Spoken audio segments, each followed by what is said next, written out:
Hey gut feelers, in this video finally gonna talk about iron deficiency anemia treatment.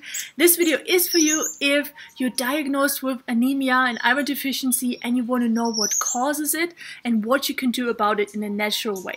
It's also for you if you are a woman and you have heavy menstruation and you look for help to balance your iron levels naturally.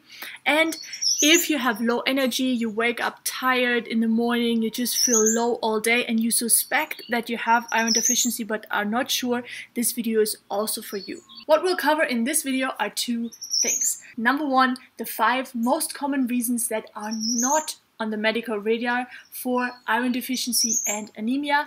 And number 2, what you can do to treat iron deficiency and anemia naturally. Sounds like a plan? Then hit that thumbs up button so I know this kind of video interests you and you want more of that.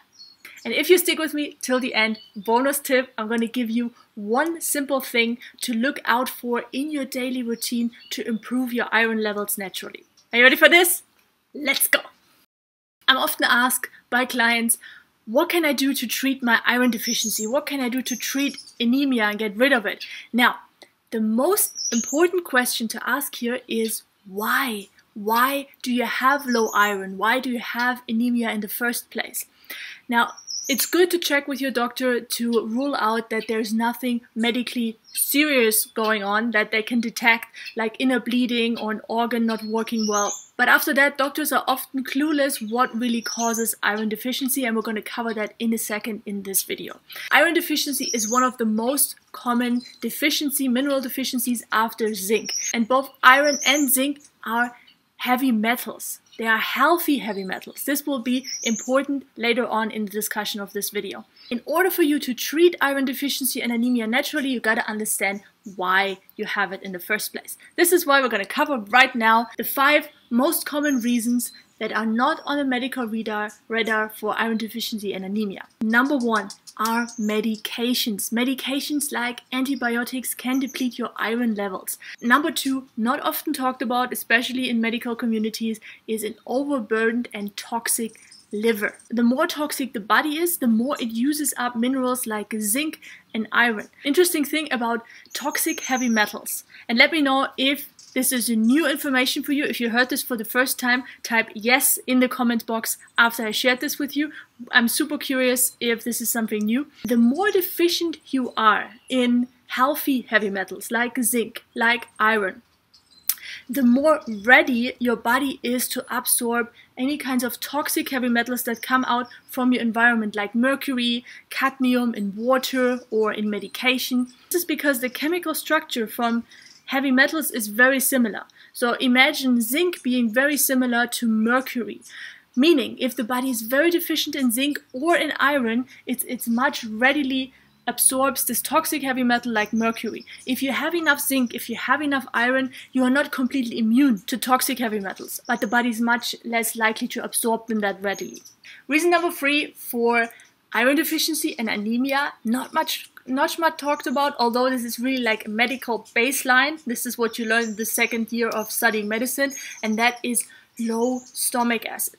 Most of us have low stomach acid because of the way we eat, because of the stress, because of coffee that we drink. We're going to talk about that later. Now, stomach acid is essential to transform and help the body to absorb iron. Actually, a lot of nutrient deficiency, like iron deficiency, like B12 deficiency, are caused by low stomach acid. Now, don't worry, in the next step, we're going to talk about what you can do about this. 4th reasons, big one, this is such a big one, and this is pathogens. Pathogens, the body uses zinc and iron to support the immune defense, dealing with major pathogen attacks like Epstein-Barr, shingles, strep, parasites, etc. Then it's very, very hard for your body to get enough iron in to really keep this immune defense as strong as possible. Last but not least, number 5, and this is really a consequence of all the 4 points that I mentioned before, and this is chronic inflammation. Chronic inflammation is a consequence of having this high toxic load in your body,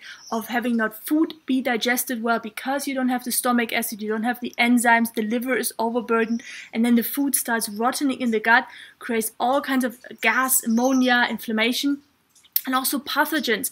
They cause inflammation because of their byproducts that they excrete. Now, for women, Yes, if you have a heavy menstruation, you can lose iron with the blood, but usually a healthy body bounces back pretty quickly. However, most of us, especially if you're struggling with any long-term condition, chronic inflammation is going on in the body somewhere. And in order for the body to deal with this inflammation, deal with the histamine, you need minerals like irons, and they get used up on a much more rapid pace than somebody who doesn't have any inflammation in the body. Quick summary of the 5 reasons that are often not on the medical radar for iron deficiency and anemia: medication, an overburdened toxic liver, low stomach acid, pathogens in the body, and chronic inflammation as a consequence. Now, I'm not going to let you hang here. Let's dive into what you can do to heal your iron deficiency anemia long term and in a natural way, in a body-friendly way.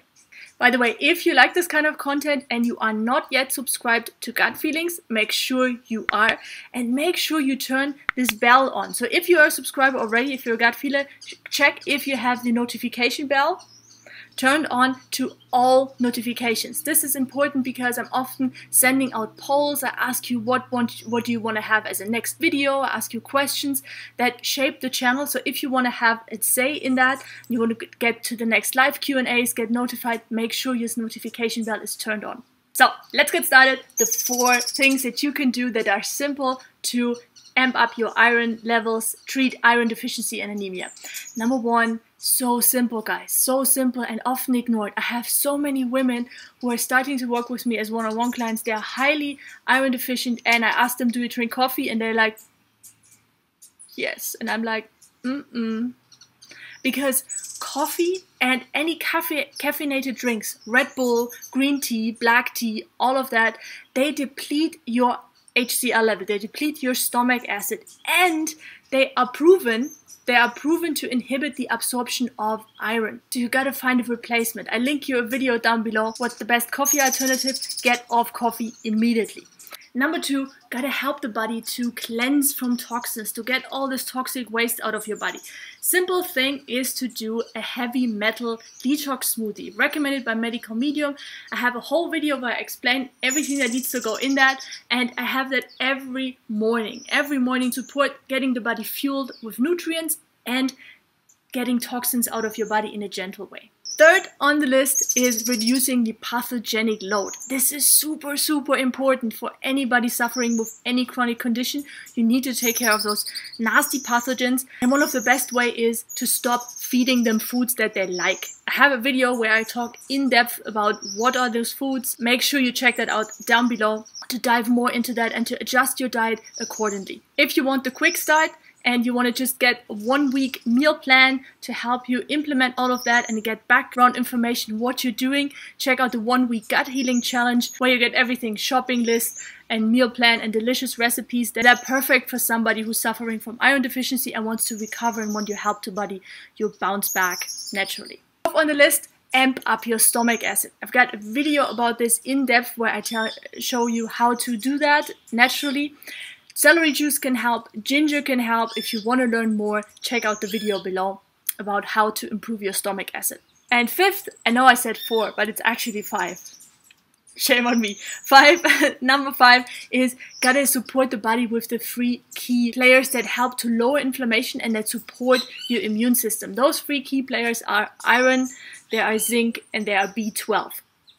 It's key whatever you do with supplements, you need to have a high bioavailable supplement that doesn't contain any toxic fillers and that is clean and natural and organic, and the body can actually absorb this. If you want to supplement iron, I have a video about what's the best iron supplement and also about zinc and B12, which can help work synergistically with iron so you get the whole package and support your body overall to heal. Okay guys, let's come to the bonus content that I promised you in the beginning. Now, lots of toxins are lurking in beauty products. In daily care products like deo, like cosmetics, and for example, most of those deos, they contain some form of aluminum, you know what I mean. And this is a toxic metal. It shouldn't be there on your body, especially under your armpits. It's a very delicate zone where your body can absorb anything that you put there. So you need to make sure you are using aluminum-free deodorant, and overall cosmetics. Got one thing that I'm using, I just wanted to show you, and this is this. This is a deo bar. Smells like lavender and vanilla. It's 100% organic, and all you do, you don't even have to wet it, you just apply it like this. I love that thing. It's from Etique. It's made from bamboo, which absorbs 200 times its own weight, something like that. If you want to check that out, I linked that in my shop as well. Etique, awesome brand, B Corp certification, just amazing. Okay guys, this is the end of this video. I hope this was helpful. Now let me know in the comments below, what is your first step? What is your first step that you learned from this video that you're ready to apply?